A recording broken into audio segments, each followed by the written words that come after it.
aku nih ya biasanya udah nyatet dulu nih. Wah, mau belinya roti, susu sama telur. Masuk supermarket yang keluar satu troli. Kebanyakan ibu-ibu itu suka nggak sadar di dalam kulkasnya ada apa sampai ditemukan fosil daging yang udah kayak 2 tahun yang lalu gitu. Sebenarnya ini berpotensi jadi problem. Gimana tuh? Kalau misalnya kalian berdua nggak terbuka soal uang. Hai, welcome back to Momversation with me, Ajeng Samodra. Nah, mumpung masih awal tahun nih, kayaknya kita seru untuk bahas soal resolusi.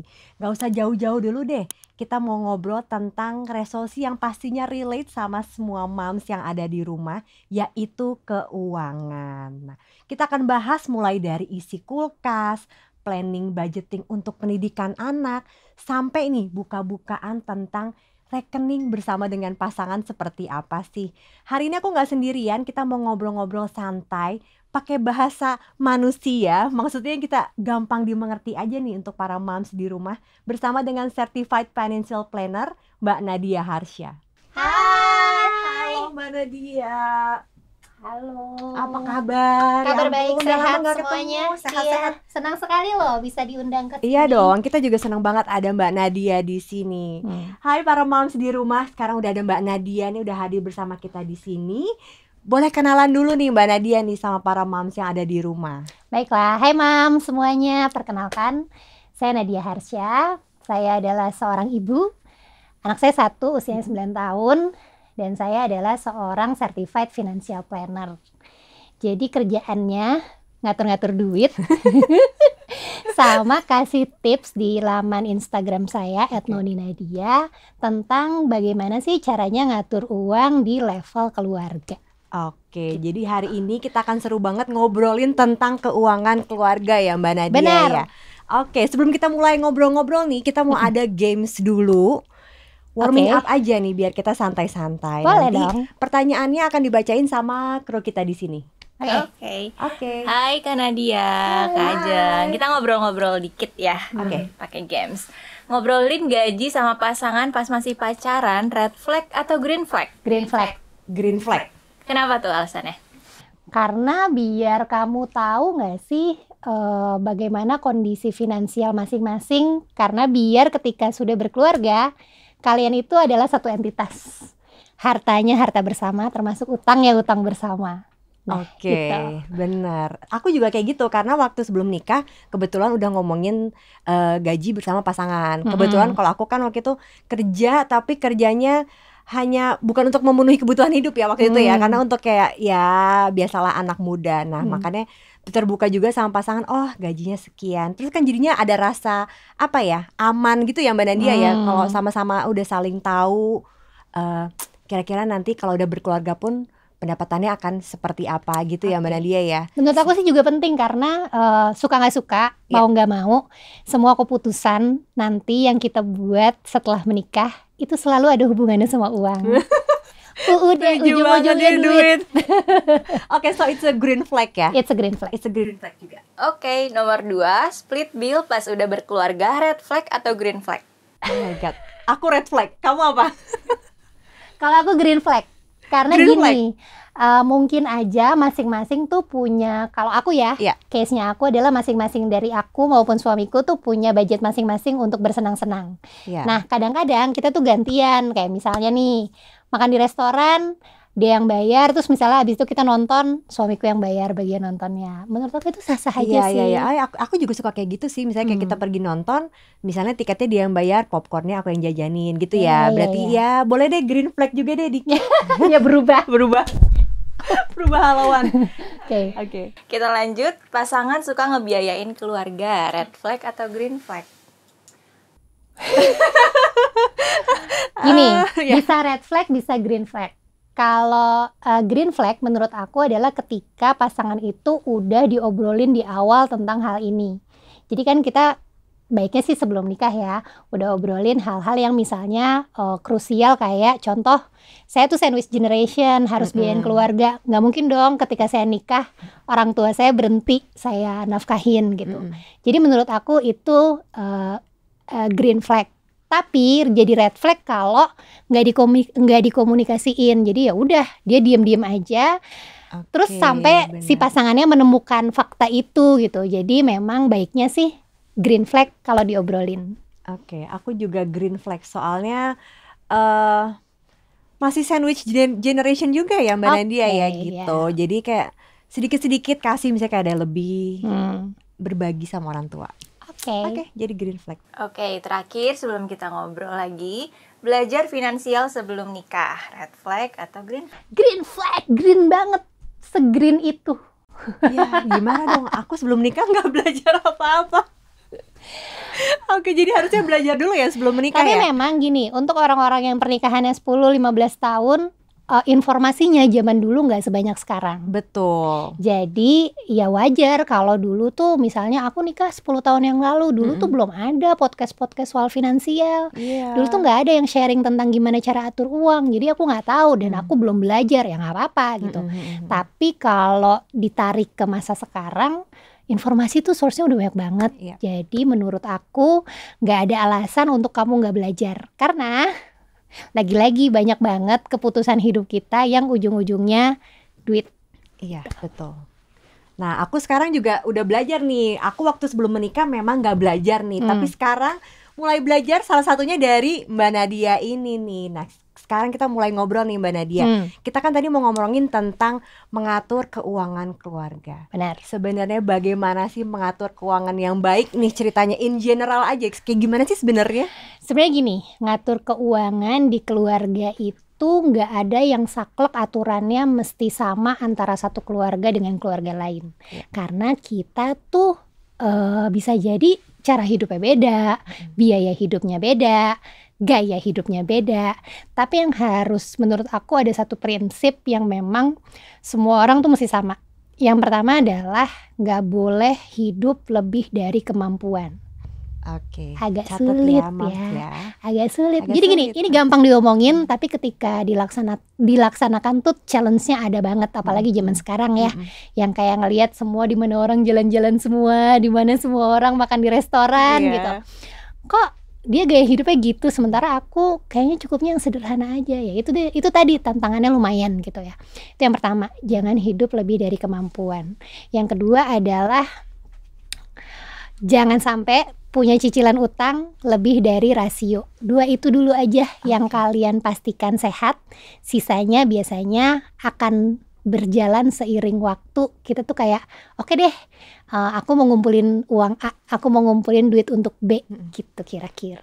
Oke, jadi kalau keuangan sehat itu kan karena juga katanya cash flow-nya sehat nih Mbak Nadia. Yes, cash flow. Ngomong-ngomong cash flow, boleh nggak sih dijelasin sebenarnya yang disebut cash flow itu apa? Jadi gini ya, aku tuh banyak ngobrol sama teman-temanku. Dia kuliahnya ekonomi, dia anak akuntansi, dia kerja di akuntan publik, atau dia kerja di finance suatu perusahaan besar.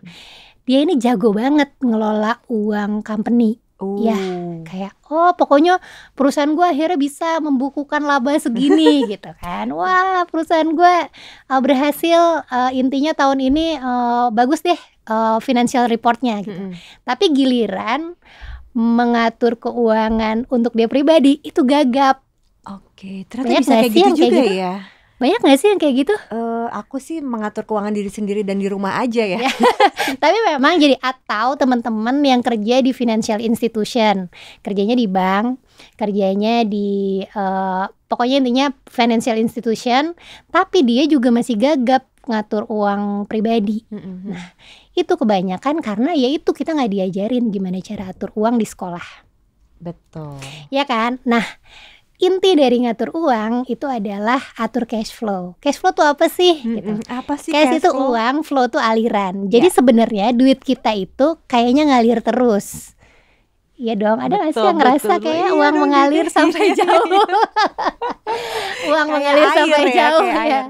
Jadi kayak uang itu sebenarnya kan ngalir terus. Jadi kalau kita bisa bedah ya, ada uang yang masuk, ada uang yang keluar. Itulah kenapa dinamain cash flow gitu ya. Nah, tantangan kita adalah gimana cara menyeimbangkan uang yang masuk dan uang yang keluar, jangan sampai banyakan yang keluar. Oke. Udah nangkep belum? Iya, catat ya. Catat jangan sampai banyakan yang keluar daripada yang Iya kan, masuk. jadi duitnya tuh ngalir terus, ada yang masuk, ada yang keluar. Jadi tantangannya adalah gimana caranya jangan sampai outflow-nya itu lebih gede daripada inflow-nya. Oke. Nah, termasuk juga dalam ngatur uang itu. Jadi ini tuh prinsip dasar banget dari semua hal yang sifatnya finansial. Mau level terkecil maupun level negara. Ya. Jadi intinya jangan sampai duit kita yang keluar itu lebih gede daripada duit yang masuk. Nah, tantangannya kadang-kadang orang-orang tuh suka gak sadar kalau yang misalnya keluar lebih banyak kadang-kadang. Itu yang suka bikin gak sadar Mbak Nadia. iya gak sadar. Jadi gini, kalau kita nanyain uang masuk kamu tiap bulan berapa, biasanya gampang. Oh, aku kalau gajian kira-kira segini, Iya. gitu ya, lebih gampang. Tapi ketika kamu tiap bulan ngeluarin duit buat apa aja, kayak mereka berpikir keras banget gitu. Aku nggak tahu, pokoknya tahu-tahu saldoku habis aja. Nah, itu yang sebenarnya harus harus diwaspadai gitu. Jangan sampai kita nggak punya kesadaran uang kita kemana aja, benar-benar cuma notice ketika saldonya udah habis. Nah, ngatur cash flow adalah bagaimana kamu menyelamatkan biar uangnya semuanya nggak keluar. Iya. Jadi ada yang bisa ditangkep gitu. Itu yang kita bisa sebut sebagai saving. Menabung. Itu yang bisa kita tabung gitu loh. Jadi intinya ngatur cash flow itu adalah gimana caranya kamu bisa punya income, punya expenses, tapi juga tetap punya saving. Ya. Sederhananya seperti itu. Nah, itu kan sederhana ya nih Mbak Nadia ya. Nah, ini para moms di rumah. Aku tuh kan juga sebagai ibu rumah tangga, kebetulan memang nggak punya pekerjaan tetap nih ya kan. Yeah. Jadi memang pendapatannya nggak ada yang tetap gitu loh Mbak Nadia. Nah, akhirnya kayak aduh nih tiap bulan kayak duitnya habis, melulu keluar, melulu. Akhirnya aku bisa belajar sedikit nih dari Mbak Nadia karena waktu itu aku kan sempetan ikut itu loh, cash flow terapi ya. Cash flow terapi. Jadi nih para moms di rumah, waktu itu tuh aku ikutan cash flow terapi, disuruh apa? Mencatat semua uang keluar. Iya, per hari. Tiap hari selama 30 hari. Selama 30 hari. Jadi sesimpel bayar parkir, ngasih tip Gojek, ya kan, semua-semuanya dicatat. Itu aja buat aku tuh sesuatu yang kayak oh my god, ternyata banyak banget. Jadi emang yang dicari itu adalah kesadarannya bahwa oh kesini toh uang aku pergi gitu. Setelah kita tahu, biasanya kita jadi kayak lebih aware. Oh kelihatan nih polanya, aku dalam sebulan kira-kira ngabisin duit. Misalnya ya, aku pakai nominal aja biar kebayang. Misalnya tiap bulan aku ngabisin duit 10 juta. Gaji aku 15 juta. Ya udah, jadi aku punya ukuran gimana caranya aku survive dengan duit 10 juta di bulan berikutnya dan aku bisa nyelamatin si 5 jutanya jadi tabungan. Itu sebenarnya secara sederhananya. Tapi kan kalau nggak kita praktekin tiap hari, kita jadi nggak tahu ya dan nggak punya kesadaran itu. Jadi aku ngajak teman-teman untuk kayak hidup lebih mindful aja ketika ngeluarin duit.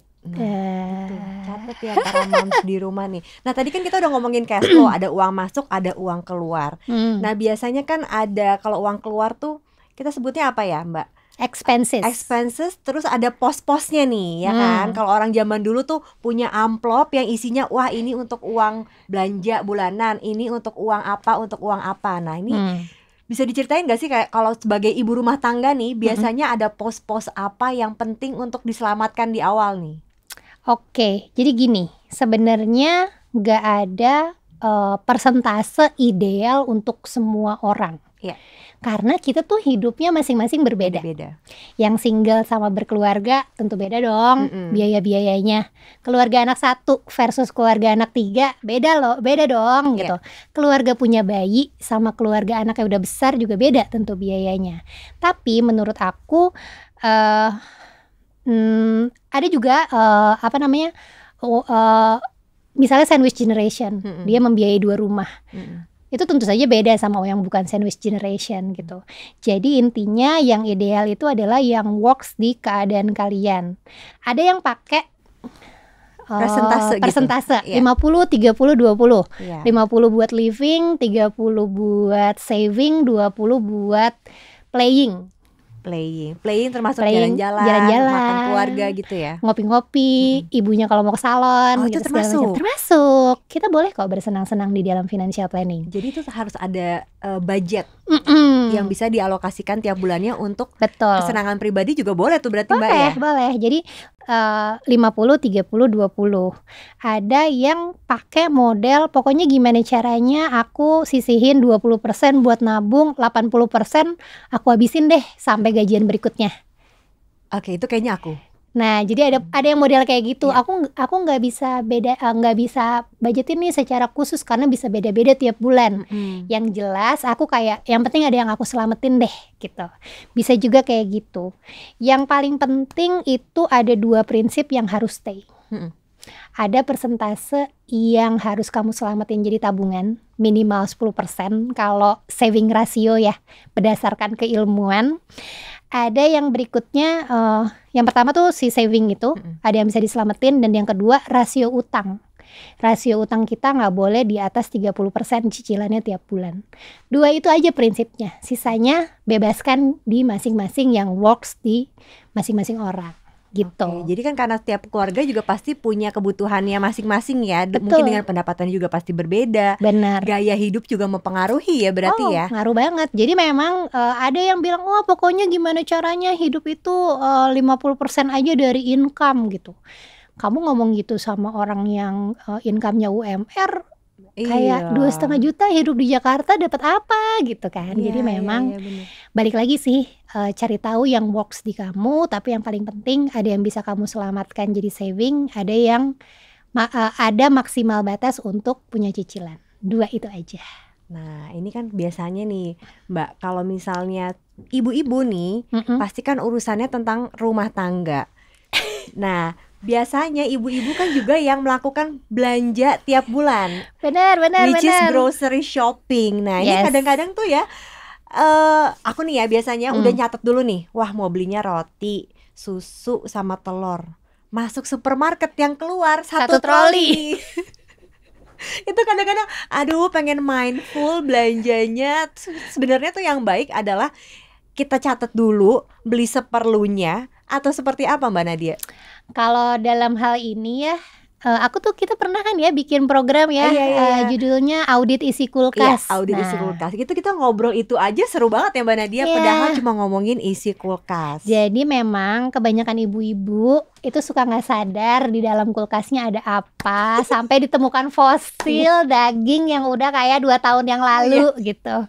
Banyak yang ngangguk-ngangguk pemirsa. Iya, benar-benar ini kru di sini juga pada ngangguk-ngangguk. Ya kan, misalnya jajan apa di kulkas, terus udah kelamaan lupa dimakan, lupa diminum, abis itu apa? Ujung-ujungnya expired. Iya, expired, buang-buang duit kan. Nah, jadi kadang-kadang aku tuh selalu kayak gini, kamu jangan langsung bikin list belanja, tapi kamu cek dulu di dalam kulkas kamu, di dalam lemari persediaan makanan kamu tuh ada apa. Habisin dulu. Jadi maksimalkan yang ada di situ, jangan sampai jadi mubazir buang-buang makanan. Ya, jadi aku tuh biasanya dulu tuh suka ajak teman-teman untuk audit isi kulkas. Kita list down isi kulkasnya apa. Jadi kayak masih punya protein apa, masih punya sayuran apa, masih punya buah apa, dan masih punya cemilan apa. Biasanya kalau itu dibongkar langsung gak jadi belanja bulanan biasanya kalau kayak gitu. Karena wow ternyata isi kulkasku banyak gitu kan. Nah itu jangan sampai jadi mubazir. Nah itu dulu. Jadi dari situ barulah kita bikin list belanjaan yang kira-kira perlu kita beli dan udah habis gitu.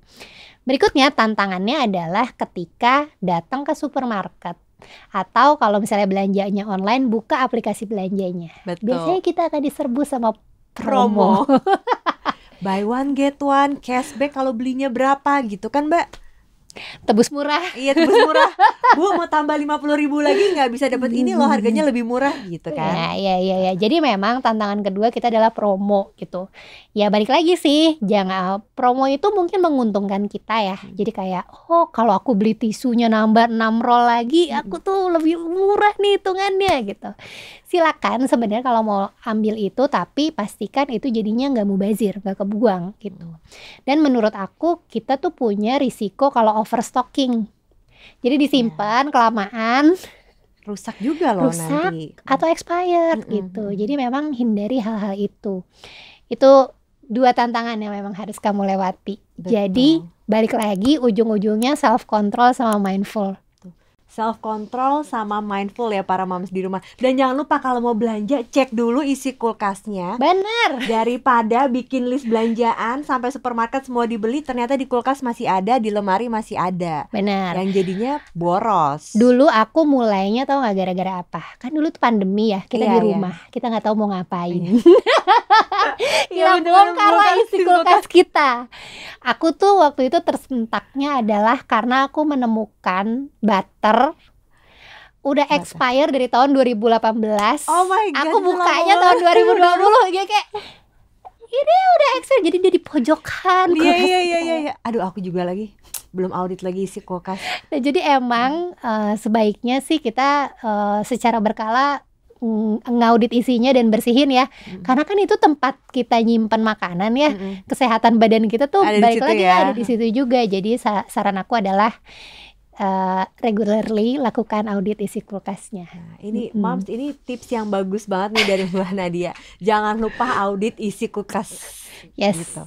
Karena di situ adalah salah satu, walaupun kelihatannya sepele, tapi di situ adalah salah satu yang bikin buang-buang duit tuh kadang-kadang di situ tuh. Udah beli-beli, udah beli segala macam protein, sayur apa, ujung-ujungnya busuk, kebuang atau bahkan malah jajan makan di luar. Nah. Padahal udah beli. Bahan makanannya bukannya dimasak, malah ini ya jajan sendiri di luar. Next levelnya itu biasanya audit isi rumah. Waduh, itu lebih berat. Itu lebih seru tuh. Nggak. Jadi Terus next levelnya juga audit isi lemari. Betul kan, kalau ibu-ibu jadi kayak banyak banget barang-barang di rumah kita. Ketika dikumpulin, terus kita tanya sama diri sendiri, ini terakhir saya pakai kapan ya? Iya, betul.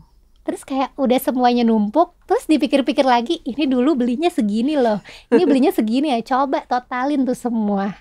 Apakah uang tidak berubah jadi sampah? Iya, Nah, benar. jadi memang saranku adalah nggak ada salahnya untuk lebih, bukan minimalism juga ya, tapi lebih kepada kayak ya udah mindful aja dengan barang yang kita punya sekarang gitu. Itu ngefek banget kok ke kondisi keuangan jadinya. Oke, aku langsung mau audit isi rumah kayaknya, isi lemari, isi kulkas, semuanya biar diaudit ya. Langsung merendung mukanya kayak Nah, ini kita kalau ngomongin keluarga kan ada pasangan suami dan istri. Biasanya tuh ada yang ada pola pikir nih di luar sana. Aduh, ini istrinya ya belanja paket terus padahal suaminya udah hemat gitu kan. Misalnya ada contoh nih, suami boros, istrinya hemat, atau suaminya udah irit-irit, istrinya nih bablas paket berdatangan tiap hari. Itu gimana sih? Sebaiknya kita harusnya mengkomunikasikan ya, Po, ya sama Mbak Nadia ya, sama pasangan. menurut aku ya, Iya. kalau suggestionnya ganti istri sama ganti suami kan nggak mungkin ya. Nggak mungkin Nggak dong diedit ya. kan Aduh, ini. gimana? Nggak di-cut ini kan Pak Editor. Iya Nggak. kan? Serius. Yang tadi bercanda, sumpah. Iya. Berikutnya adalah yang serius menurut aku adalah menikah itu serial dari bikin satu kesepakatan lain. Oke, Dan dalam prosesnya bisa aja suami sama istri tuh nggak sepakat, wajar banget. betul. Jadi menurut aku yang penting A, kata istri. Menurut aku yang penting B, gitu. Nggak ketemulah mereka berantem. Ya itu suatu hal yang wajar sih menurut aku gitu. Sebagai orang yang tahun ini menikah di tahun ke-11, jadi kayak oke. aku melihat itu tuh sebagai suatu yang wajar gitu. Tapi kan obrolan ini tuh mau nggak mau, suka nggak suka, kita harus akhirnya kompromi dan ketemu di tengah gitu. Kalau dalam case-nya istri aku boros banget, pokoknya bener-bener belanja, tapi suami aku juga sekali nonton bola bayarnya berapa gitu. Atau beli game mahal banget ya. Nah, kan? Gitu. jadi balik lagi, yang penting menurut masing-masing orang tuh bisa berbeda. Menurut istrinya penting loh aku beli alat rumah tangga ini, aku beli vacuum cleaner bikin rumah kita bersih, penting dong gitu. Suami bilang, menurut aku penting beli game. Kalau main game aku tuh lebih nggak stres, dan kalau nggak stres lebih produktif. Iya. Penting kan? Bagaimana? Iya, betul. Penting. Nah, prioritas tuh masing-masing orang tuh bisa aja beda. Tapi mau nggak mau, suka nggak suka, dalam kehidupan rumah tangga akhirnya kita harus berkompromi dan ketemu di tengah gitu. Jadi saran aku adalah ngobrol bareng suami dan istri, tentukan mana yang penting mau dikejar bareng dulu. Contoh ya, ya udah nggak apa-apa deh kamu boros terserah, yang penting urusan pendidikan anak beres, Ya, urusan dana pensiun kita aman, urusan rumah stabil. Sisanya terserah deh kamu mau ngapain. Nah, is it work for you gitu? Kalau itu works ya udah silakan gitu. Jadi memang kemungkinan sih kayak kejadian-kejadian itu di dalam rumah tangga tuh wajar banget gitu. Cari aja titik tengahnya di mana gitu. Jadi kalau misalnya emang suaminya suka main game, suka punya hobi A B C, menurut aku ya udah biarin aja. Kasih aja batasan budget. Sebulan segini ya buat hobi kamu. Lepas dari itu ya udah tunggu aja bulan depan sampai budgetnya muncul lagi gitu. Menurut aku kalau kayak gitu lebih adem ayem sih. Gampang berantem. Bener-bener berantem. Jadi yang penting juga dibajetin sih menurut aku, karena biar nggak kebablasan, karena kan pasti masing-masing juga suami istri anak pun pasti punya hobinya masing-masing kan. Mungkin hobinya apa yang UUD tadi ujung-ujungnya duit, mungkin maksudnya perlu misalnya olahraga apa, terus nanti beli peralatan olahraganya, beli sepatu olahraganya, betul. Kawan-kawannya gitu kan. Ya jadi dikasih batas aja, pokoknya sebulan batas kamu untuk hobi-hobi ini bolehlah, nggak apa-apa gitu. Kan namanya juga hidup harus dinikmati ya. Jadi silakan kasih batas misalnya segini, kalau udah sampai budgetnya tahan, tunggu bulan depan gitu. Oke. Nah, ini kalau dalam mengelola keuangan ketika berumah tangga, kalau ngomongin do's and don'ts-nya nih, apa aja yang harus dilakukan? Yang nggak boleh dilakukan tuh apa sih? Yang nggak boleh tuh korupsi sih. Gimana? Kita setuju ya, sama-sama ya. Yang nggak boleh tuh korupsi. Ya, jadi apa? Ada nggak sih hal-hal yang nggak boleh dilakukan nih kalau mau mengelola keuangan ketika sudah berumah tangga? Menurut aku ini bukan saklek boleh nggak boleh, balik lagi ke moral kompas masing-masing orang ya. Betul. Tapi ada satu hal yang sebenarnya ini berpotensi jadi problem. Gimana tuh? Kalau misalnya kalian berdua nggak terbuka soal uang. Krik. Karena pasti ada loh. Pasti ada banget aja, ya kan? Jadi aku sering menerima curhatan kayak aku nggak tahu masing-masing suami aku income-nya berapa, suami juga nggak tahu setiap bulan kebutuhan rumah kita apa, pokoknya sama-sama nggak tahu, ya udahlah terserah running aja gitu. Kan gawat ya. Iya benar. Nah jadi memang gini, yang biasanya aku sampaikan adalah setelah menikah, kamu dan pasangan kalau nggak punya perjanjian pranikah, nggak punya perjanjian pisah harta, itu asetnya adalah jadi aset bersama. Oke. Ya kan, aset yang terkumpul dalam pernikahan itu menjadi aset bersama. Termasuk juga utang bersama. Nah itu tuh kadang juga sensitif tuh Mbak, maksudnya tiba-tiba mungkin suaminya ada apa di luar nggak berani bilang jadi sama gini, istri. Kalau kalian nggak terbuka soal uang di bagian aset dan utang aja deh gitu misalnya ya. Kalau aset bersama sih masih enak ya. Ya deh, ternyata setelah sekian lama kita menikah terkumpul juga ya aset segini misalnya. Yang nggak enak itu adalah kalau kita nggak tahu pasangan punya utang. Betul. Terus utangnya bermasalah, terus kita ikutan keseret. Karena itu tadi, kita nggak punya perjanjian pisah harta. Jadi begitu utangnya ditagih, harta yang ada di bawah kepemilikan kita tuh juga jadinya keseret. Iya. Itu yang menurut aku berpotensi jadi bom waktu kalau kalian nggak terbuka soal uang. Karena banyak kisah-kisah kelilit pinjaman online, kelilit utang. Itu misalnya keluarganya nggak tahu, istrinya nggak tahu, suaminya nggak tahu, ruwet kan. Jadi memang walaupun ini hal yang sulit untuk diobrolin suami sama istri, coba deh berdua duduk, nggak perlu terlalu serius, ngomongnya santai aja. Terus kita ngomongin, kita tuh udah punya aset apa aja sih, kita tuh punya utang di mana aja sih? Kita tuh tiap bulan ngeluarin duit buat apa sih gitu. Dari yang sederhana kayak gitu aja. Karena kalau itu nggak diomongin terus berlarut-larut, jadinya gawat.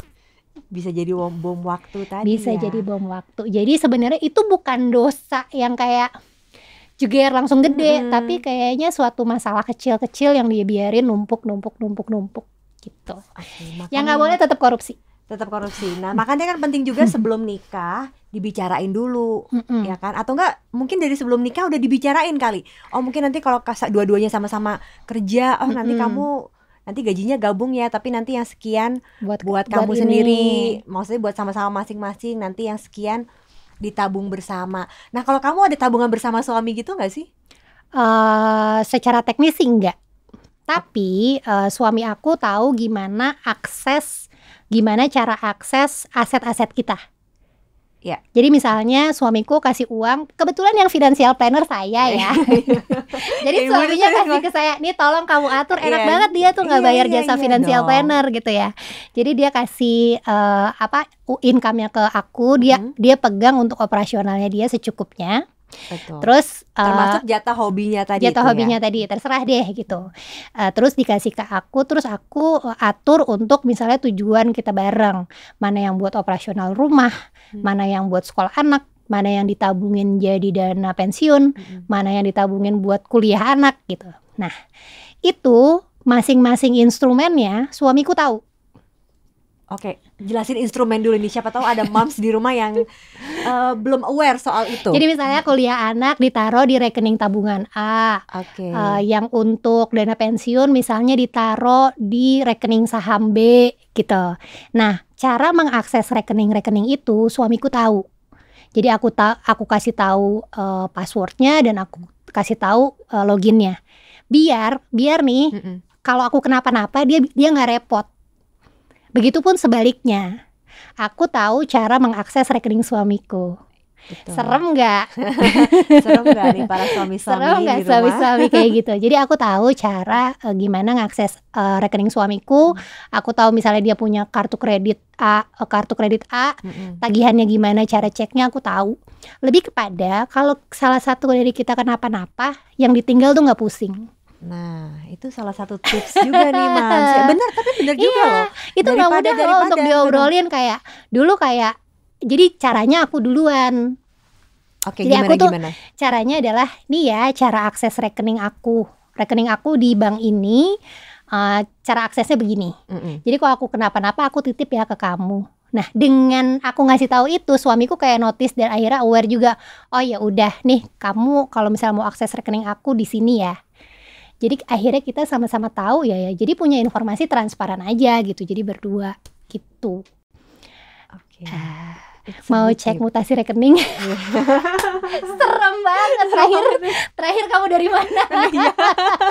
Enggak sih, tapi lebih untuk keterbukaan aja kan. Maksudnya benar kayak tadi Mbak Nadia bilang, kalau ada apa-apa jadi gampang aksesnya juga. Bener. Gitu kan, untuk anak-anak nantinya juga kan. Jadi ya udah, dia memang menitipkan hasil kerjanya ke aku sebagai amanahnya ya. Kayak aku ya udah, kita transparan aja.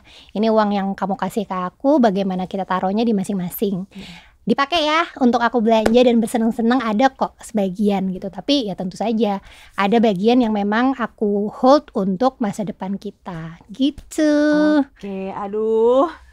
Kayaknya itu perlu aku omongin nih sama suami sampai di rumah. Soalnya belum sampai tahap itu ngobrolnya gitu sih, kan. Karena gini, aku tuh ngeh itu baru kayak 3 tahun terakhir. Karena 3 tahun atau 4 tahun terakhir. Karena tahu gak gara-garanya banyak banget terima kabar-kabar duka cita. Iya. Gara-gara COVID. Iya. Tiba-tiba aja. Gitu. Terus aku kayak aduh, kalau aku kenapa-napa gimana gitu. Betul. Jadi aku sama suamiku semacam bikin catatan untuk memastikan kalau kita kenapa-napa nih, salah satunya masing-masing pihak tuh tahu caranya akses gitu. Langsung pada termenung abis ini semuanya. Untuk bisa itu gimana, betul. Nah, aduh, langsung kepikiran. Oke, kita mau lanjut ngobrol lagi. Ini di social media atau di keseharian kita sehari-hari banyak yang ngomongin tentang frugal living nih Mbak Nadia nih. Kamu juga pasti pernah dengar kan? Apa sih sebenarnya frugal living itu? Frugal living itu sama dengan pelit atau sama dengan mindful mengeluarkan uang? Jadi gini, frugal living itu pertama kali tercetus sama salah satu pakar keuangan, aku lupa namanya siapa, nanti kita googling ya sama-sama. Pakar keuangan yang tujuan finansialnya dia pengen pensiun dini. Mereka menyebutnya FIRE, Financial Independent Retire Early. Jadi konsepnya, aku nggak mau kerja sampai umur 55 misalnya. Aku pokoknya kerja kantoran, kerja yang konvensional sampai umur 40 aja. Habis itu aku mau kerja yang pengen aku kerjain sesuai hobi. Gitu. Kan nggak banyak ya orang yang punya privilege seperti itu. Betul. Nah, untuk mewujudkan dia hidupnya jadi frugal. Sangat dibikin sangat hemat, sangat mindful gitu. Istilahnya dia dapat gaji, lebih dari setengahnya, mungkin 70%-nya langsung dia masukin tabungan in order tuh umur 40 tuh dia bisa pensiun dini. Nah, terus banyak orang yang mengadopsi itu cuma di-cut di bagian hematnya doang. Tanpa tahu sebenarnya ada apa di balik itu. Tanpa tahu sebenarnya tujuannya tuh apa sih gitu. Jadi aku tuh pengen meluruskan bahwa frugal itu bukan berarti pelit.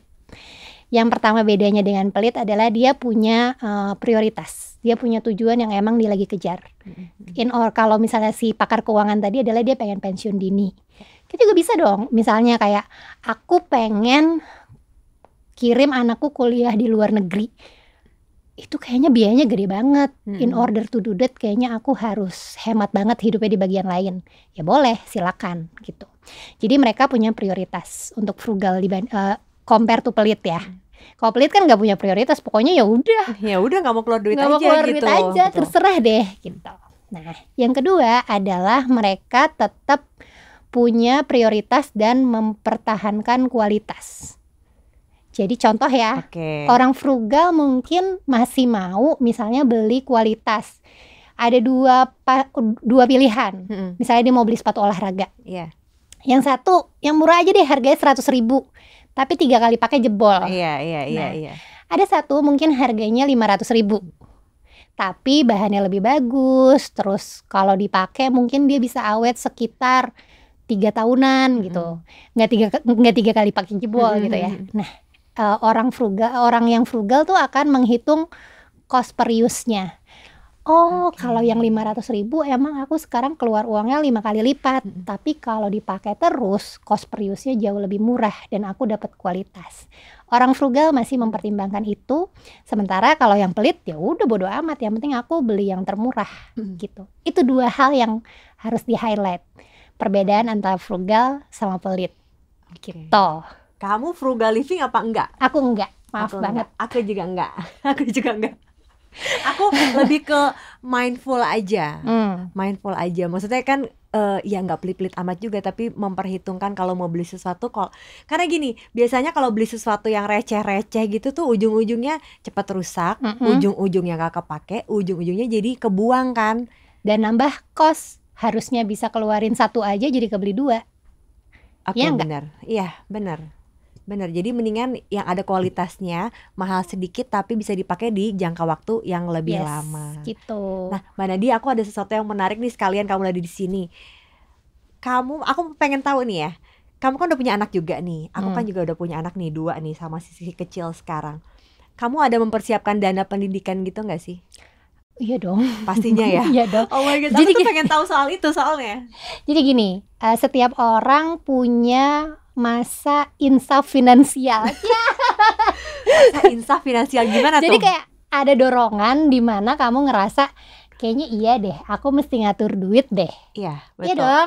Betul dong. Nah, dorongan aku itu terjadi ketika aku tahu aku hamil dan akan punya anak. Kita kan tadinya hidupnya YOLO banget ya Kak. Iya. Waktu masih sendirian aku YOLO banget. Terima gaji, besoknya ada undangan weekend di Bali, kita berangkat. Iya. Tapi kan ada masa di mana kayak astaga, hamil, bisa nggak ya aku menyiapkan uang untuk pendidikan dan pengasuhannya si anak ini gitu. Karena kalau kita ngelihat, wah punya anak tuh nggak murah gitu. bisa sih murah, tapi tentu saja kayak ada beberapa kualitas yang jadinya kita nggak tega gitu kan. Betul. Kan udah susah-susah kerja keras dan cari uang, masa sih kasih anaknya kualitas yang seperti itu gitu. Nah itu adalah masa dimana akhirnya aku insaf finansial. Nah salah satu yang aku kejar adalah aku siapin dana pendidikan anakku.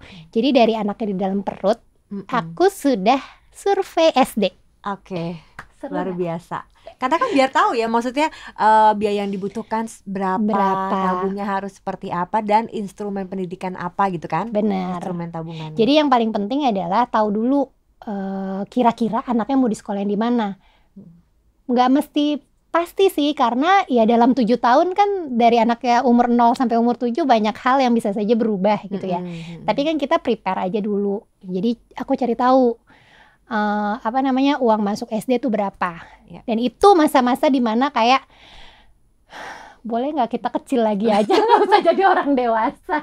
Langsung kayak Shock banget. Iya. Gitu. Karena sama kayak aku, karena waktu kita habis nikah, begitu tahu mau punya anak hamil, itu suamiku langsung bukain rekening sendiri. Jadi itu rekening anaknya lahir juga belum, rekeningnya udah ada untuk siapin dia masuk Betul. sekolah. Betul. Jangan salah loh, bahkan kita sebagai ibu-ibu aja selama masa kehamilan dan melahirkan ternyata perlu dana darurat juga kan, Mbak? Yes, betul. Yang maksudnya Ada tanpa fund. disangka-sangka Benar. apa anaknya lahirannya ternyata tadinya mau normal nih biaya sekian, tiba-tiba udah harus sesar, itu kan perlu juga dong. Iya. Nah ini mungkin juga Mbak Nadia bisa ingetin para moms di rumah untuk jangan lupa untuk menyiapkan dana darurat. Oh itu sih Iya kan? bukan hanya perlu, tapi menurut aku wajib. Wajib. Itu biasanya berapa sih persentase yang perlu disisihkan, atau tergantung masing-masing keluarga juga? Tergantung masing-masing keluarga, tapi kalau kamu bisa menyisihkan lebih dari 10% itu lebih baik gitu. Lebih dari 10%? Income tiap bulan untuk ngumpulin dana darurat itu. Oke. Balik lagi ya, kita kan melakukan pengaturan uang, melakukan financial planning karena kita maunya banyak. Sebagai manusia ya, maunya banyak. Coba di list mau apa aja. Liburan ke Jepang, Mau sekalian anak luar negeri. mau sekalian anak ke luar negeri, mau punya rumah, mau punya mobil, mau pensiun. Wah, banyak banget deh gitu. Tapi resources kita tuh terbatas. Duit kita tuh ada batasnya. Efeknya adalah jadi kita tuh harus tahu prioritasnya kemana dulu, mana yang dibayar sekarang, mana yang ditunda dulu, mana yang dilupain aja. Seperti aku pengen punya rumah di Menteng, lupain aja gitu, nggak bakal kekejar. Oke, itu nanti aja ya, masih Ntar kejauhan. aja, nanti aja gitu. Tapi mari kita cari tujuan-tujuan yang masuk akal gitu kan, yang masuk akal satu sama yang masuk budget. Itulah ujung-ujungnya budget gitu ya. Jadi aku sampai punya kayak quote, manusia berencana, budget menentukan. Karena itu tadi kan ujung-ujungnya sih duit tadi itu ujung-ujungnya duit. Jadi memang karena itulah, jadi manusia tuh maunya banyak, resourcesnya terbatas. Jadi kan ujung-ujungnya budget ya. Jadi balik lagi, mana yang kira-kira mau kita prioritaskan, mana yang enggak. Jadi salah satu yang perlu diprioritaskan adalah punya dana darurat menurut aku. Karena hidup itu ada-ada aja kejadiannya. penuh kayak tiba-tiba ada apa. Kalau kita nggak siap, waduh. Nggak usah jauh-jauh deh, contoh ya musim hujan dari 1 Januari. Udah berapa kali manggil tukang bocor. Ya tuh, itu kalau nggak punya dana darurat, wah, dana pendidikan anak, dana buat groceries bulanan bisa langsung kepake juga kan, Mbak? Nah, jadi memang suka nggak suka, mau nggak mau kita harus sadar bahwa hidup kita maunya banyak, dan yang kedua kejadiannya ada-ada aja. Jadi kalau emang teman-teman belum punya dana cadangan, dana jaga-jaga, coba deh dibikin. Cara yang pertama adalah pisahin dulu rekeningnya. Oh, nggak boleh langsung di rekening itu aja? Nggak, jangan dijadiin satu sama rekening operasional karena biasanya kepake gitu ya. Yang udah sih kayaknya kayak gitu ya harusnya. Jadi saran aku pisahin dulu rekeningnya dan diniatin ini buat dana jaga-jaga. Jangan sampai dicolek-colek dalam kondisi tidak darurat. Ya, sel angka kembar itu bukan keadaan darurat ya. Aduh, tapi ini tas yang aku pengen lagi diskon gede banget nih, kapan lagi nih diskon? Itu nggak boleh ya, bukan termasuk darurat. Saya tidak bisa mengontrol ya ibu-ibu, jadi kembali lagi kepada keteguhan hati gitu. Jadi memang saranku adalah dipisahin dulu, dibentuk dana daruratnya sampai kita ngerasa secure gitu. Sampai kita ya udahlah kalau sampai ada kejadian apa-apa paling enggak aku tenang, aku nggak ngutang. Itu dulu. Nah, tuh tipsnya nih hari ini banyak banget nih dari Mbak Nadia nih. Aduh, kayak kalau kita ngobrol masih bisa panjang banget nih Mbak Nadia. 5 SKS kayaknya, 6 SKS ya kalau di kuliah. Nah, sebelum kita sudahi ngobrol-ngobrol kita hari ini, Mbak Nadia boleh share tips nggak untuk para moms di rumah yang baru mau mulai mengatur keuangan nih? Gimana sih biar mengaturnya tuh yang efektif? Menurut aku adalah semua rencana keuangan yang paling efektif dan yang paling sempurna adalah yang dipraktekkan. Betul. Kalau cuma bikin rencana doang, Kalau bikin rencana mah semua orang juga bisa gitu ya. Jadi dan menurut aku rencana itu nggak mesti yang sophisticated, yang canggih, yang mesti pakai instrumen A, B, C, enggak. Lebih kepada ya udah kita rencanain dulu seefektif yang kamu bisa. Misalnya aku baru bisa mulai nabung nih, belum belajar investasi, nggak apa-apa. Yang penting jalanin dulu, praktekin dulu sebulan, 2 bulan, 3 bulan, jangan berhenti. Walaupun kadang-kadang ada keplesetnya ya. Kayak contoh aku ngumpulin dana darurat, kan dalam pikiranku adalah oke, kalau nabung 12 bulan, tiap bulan 1 juta, berarti nanti di akhir tahun ada 12 juta. Nah iya, udah Padahal kenyataannya nggak gitu. Ya, di bulan ketiga tahu-tahu kena COVID sekeluarga. Nah, oke ya, jadi back to zero lagi gitu ya. Jadi ya nggak apa-apa, dipraktekin terus aja karena memang dua hal yang menurut aku jadi modal adalah disiplin sama konsisten, nggak ada yang lain. Gitu. Yang penting dimulai dulu, terus disiplin dan juga konsisten.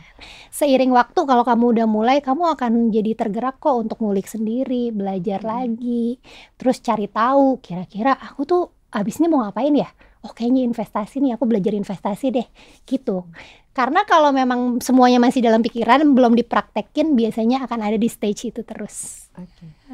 Tuh para moms di rumah tipsnya. Ini kayaknya kita perlu sesi selanjutnya untuk ngomongin tentang investasi tadi, karena banyak juga loh para moms di rumah yang belum terlalu melek investasi kan. Apalagi kayak para ibu rumah tangga, udahlah yang penting suami ngasih ini tiap bulan, maksudnya tanpa tahu gimana sih bisa mengembangkan si uang-uangnya tadi itu kan, daripada diem doang di tabungan gitu.